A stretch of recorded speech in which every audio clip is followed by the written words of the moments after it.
Gator here. Burt Reynolds famously turned down quite a few roles in his legendary career. It's difficult to know for sure if all these parts were for the taking, but let's at least get Burt's side to these rumors. For a long time, I took roles that would be the most fun, not the most challenging. I missed out on some wonderful parts. I backed away from the original Batman TV series in 1966 because I doubted I could bring it off, and I didn't think it was a star-making part. I wouldn't have been nearly as good as Adam West. He wants to learn how to drive a motorcycle underneath the truck. What are you, crazy? I want to ride under trucks. Now to a fine, healthy baby. I tested for Rosemary's Baby, but Roman Polanski went with Johnny Cassavetes. MASH, a motion picture that raises some important moral questions. And then it drops them. I was considered for Trapper John in MASH in 1970. Elliot Gould played the part.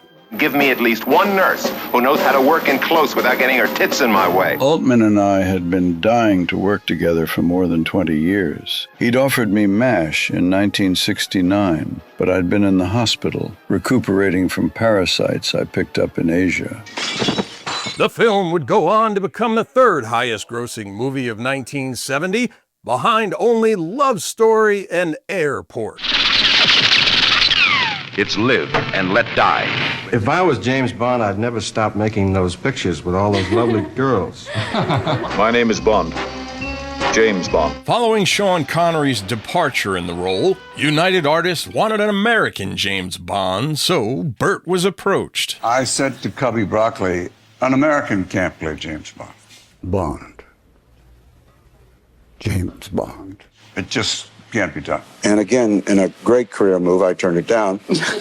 Now I probably would be thrilled to death, but when you're young and just coming out of Dan August, it didn't seem like a good idea. Every night, I wake up with a cold sweat. Bond.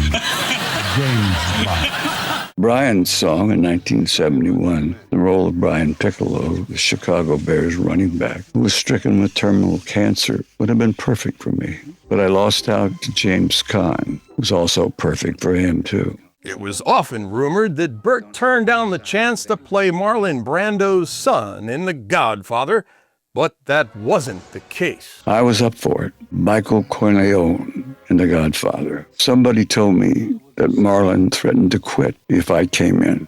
He wasn't a fan, and I'd had sort of a run-in with him before. That was before he moved to an island and became an island. And it is here, on this very island. I really believe he didn't think I had the goods. After Burt's amazing performance in Deliverance, director John Boorman offered him the role in the strange science fiction cult classic, Zardoz. Eventually went to Sean Connery.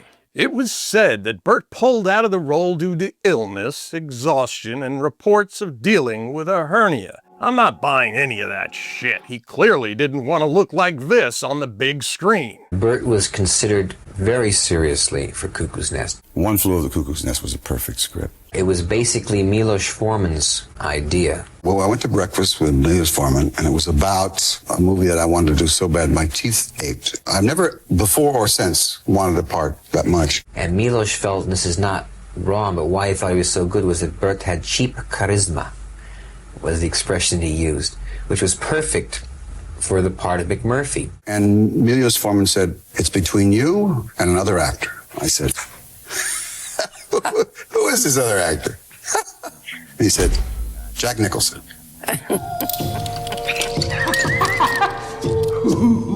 I'm not going to be in this movie. And I think Burt would have been wonderful. We just thought that Jack Nicholson was a better choice. He just got nominated today. I'm never going to be in this movie. Jack Nicholson and One Flew Over the Cuckoo's. Jack won the Oscar for it. We're just another bum from the neighborhood. Sylvester Stallone was parking cars when he wrote a script about a South Philly pug who gets a shot at a heavyweight championship. He took it to United Artists. So they wanted Ryan O'Neal or Jimmy Caan or Burt Reynolds or... I can imagine if Burt Reynolds had been Rocky. We wouldn't have taken this. His wig would have gone flying off with the first punch. The corset would have popped open. Very funny, very funny. I thought it was funny. Burt. But Sly said he'd have never forgiven himself if the film was a hit without him playing Rocky. Han Solo. I'm captain of the Millennium Falcon. I turned down the part of Han Solo. Han Solo, I felt that was a show that had special effects. And I wasn't looking for that. I was looking for, I wanted to prove that I had some chops as an actor. It'd be nice to be in a part of film history, but no, I don't regret that. Now, if Dan gets away with my money, you're gonna be sorry you ever met me. I'm already sorry.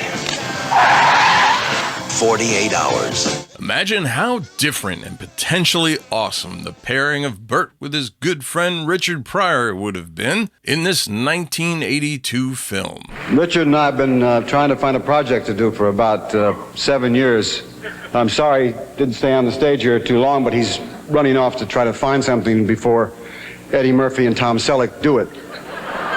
According to producer Lawrence Gordon, 48 Hours was offered to Burt, but he turned it down for Cannonball Run and a $5 million paycheck for only 21 days of work, making him the highest paid actor at the time, besting Marlon Brando's $3.7 million for 15 days' work in Superman. I was always impressed with the smile that you got in the morning in direct proportion to the salary you were getting.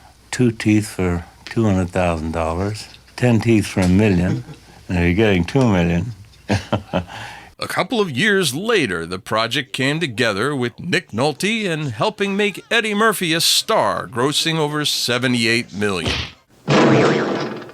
I'm hungry for my One Flew Over the Cuckoo's Nest. By far the dumbest thing I ever did was turn down the role of the dissipated ex-astronaut in terms of Endearment. You think you could possibly put the top up? Top's at home in the garage. Terms of Endearment was written for me, and I regret that more than anything. Think I'm making a mistake? Yes, I do. Well, I'm going to sleep on it for a little while, and then I'll let you know. It would have been perfect. It was at a time in my life where I promised somebody I'd do a film with, and I said, I can't do that. I promised so-and-so. That's my fault. But see, I wasn't a grown-up. This is something that's very important to me, and we'll do your project later. You can't do it without me anyway, so let's wait. I never thought of that, The winner is Jack Nicholson, Terms of Endearment. Jack is our best actor of my generation. I like Jack. We're friends. He said, what an ass you are. Jim Brooks is one of the nicest, most wonderful, talented people in the world, and the fact that he still speaks to me is amazing. I did it for all the wrong reasons. And if I had to do it over again, I'd probably still do it again. I didn't realize that if I'd have just said to Jim, will you wait for me, he would have said, sure. But I didn't say that. It's not the first time that I've done things like this. Every time he sees me, he should go, what a jerk you are for turning this down. Jack Nicholson, on the other hand, should say, what a guy. You need a lot of drinks. He was so good. I can't imagine anybody but him, including me. You got to be true to yourself, too, and not just the actor, But I wish somebody would have kicked me and said, don't, the hell with a friend, the hell with the favor, go do this, There were times when Burt had wished he had chased after certain roles he wanted, but something must have held him back. I wanted to call Peter Ware and ask if I could play the cop in Witness in 1985, but I couldn't bring myself to do it. Peter made a terrific movie with Harrison Ford. In one of the greatest sports movies ever made, Gene Hackman shined as failed college coach Norman Dale in the classic underdog story of misfits being shaped into a winning team. And they didn't even want Hackman. They wanted Burt Reynolds. Well, we had a meeting with Burt in his house because the studio that financed the film had sent the script to Burt without our permission. And Burt was the #1 box office star at the time. I think he picked up right away we weren't kowtowing to him. David mentioned one of the things that he was apparently very sensitive about, that he was always trying to break the fourth wall and wink at the camera. And Burt went nuts. He just got up out of his chair and said, how dare you say that to me in my house, accused me of not being a professional, and he walked over and told him to stand up and take a beating. Well, the director got his wish and Burt wasn't given the role, but apparently Gene Hackman wasn't exactly the easiest person to deal with. That was one of the most unpleasant experiences in my life, Gene was a bit disagreeable. He had no belief in that movie or me at the time. He was really, really difficult. Maybe he should have been a little more respectful to the #1 box office star in the world. Just a thought. Sidney Lumet wanted me for the lead in Power, and I would have loved to work with him, but I had a serious ear infection, and he cast Richard Gere instead. I physically didn't think I could do it. I had done too many pictures in a row. It's still taken its toll on me. I was too thin, too tired. But it was because it was such an important project. I didn't want to go into it at 80%. I just told Sidney, I'll show up. I'll be at 80%. I'd like to be at 110. In 1977, when I was a top box office star, Francis Coppola said he wanted me for the title role in Tucker. We talked in detail about how to make the picture and agreed on just about everything. I left that afternoon thinking I had the part. He was using me to bootstrap his other films. I never spoke to him again. See what happens when a dirty bum meets the filthy rich. I coveted the Nick Nolte character in Paul Mazursky's Down and Out in Beverly Hills. At the time, I felt I was down and out in Beverly Hills, so I wouldn't have to stretch. When Burt turned down the role of John McClane in Die Hard, he wasn't exactly the first choice for the role. Frank Sinatra was offered the role first, then Sylvester Stallone, Arnold Schwarzenegger, and even Mel Gibson before they went to Burt. But he was already committed to filming physical evidence. But I passed. That's okay. I don't regret turning down anything Bruce Willis took. I declined the Richard Gere role in Pretty Woman. I didn't like that kind of guy. I didn't think the public did, but I was obviously wrong. They loved the movie. And he was great in it. I couldn't have done it any better than him. I saw it the other night and I thought, Julia Roberts, what the hell was I thinking? Big mistake. Big. Huge. You either have very bad judgment or you're very unlucky. Or generous. I had to pass on the Kevin Kline part opposite Sally in Soap Dish in 1991 because Lonnie would have poisoned me. Thinking back now, it wouldn't have been a bad idea. Goddamn son of a bitch! Perhaps these dinner theater insults were added after Burt turned down the role. What I did was horrible. No. Dinner theater is horrible. Following the success of Boogie Nights, Burt turned down the chance to work with Paul Thomas Anderson again when he offered him the role of Jimmy Gator in the critically acclaimed film Magnolia. I'd done my picture with him, and that was enough for me.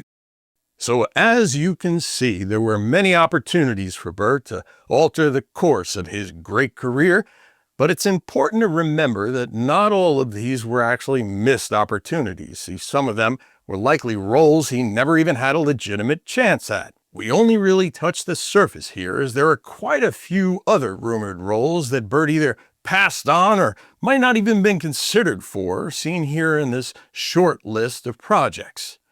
See, if you're anything like me, you're conflicted about these choices.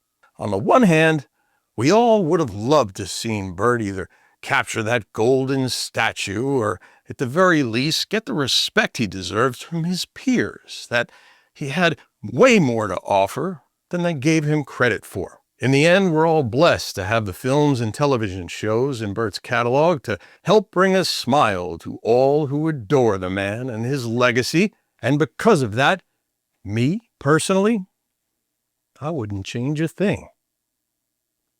Gator, out. Don't forget to like and subscribe to get notified about new videos and original Burt Reynolds content right here on the Gator McKlusky channel.